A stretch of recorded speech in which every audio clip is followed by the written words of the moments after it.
ભૂપેન્દ્ર પટેલ સરકારના નવા મંત્રીમંડળમાં 3 મહિલાઓને સ્થાન આપવામાં આવ્યું છે। આ 3 મહિલા નેતાઓમાં મનીષા વકીલ, રીવાબા જાડેજા, દર્શનાબેન વાઘેલાને સ્થાન મળ્યું છે। ત્રણેય મહિલા નેતાઓની વાત કરીએ તો રીવાબા જાડેજા જે છે તે ક્રિકેટર રવિન્દ્ર જાડેજાના પત્ની છે। તેઓ જામનગર ઉત્તર વિધાનસભાથી ધારાસભ્ય તરીકે પહેલીવાર ચૂંટાયા છે। પહેલીવાર ટિકિટ મળી, પહેલીવાર ચૂંટાયા અને મંત્રીમંડળમાં સ્થાન પણ મળી ગયું। તો બીજા નેતા છે દર્શનાબેન વાઘેલા કે જેઓ પૂર્વ ડેપ્યુટી મેયર રહી ચૂક્યા છે।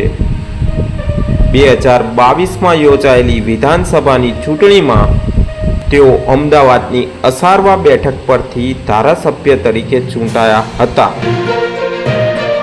તો ત્રીજા નેતા છે મનીષા વકીલ કે જેઓ વડોદરાથી ધારાસભ્ય છે અને અગાઉ પણ મંત્રી તરીકે તેઓ જવાબદારી સંભાળી ચૂક્યા છે।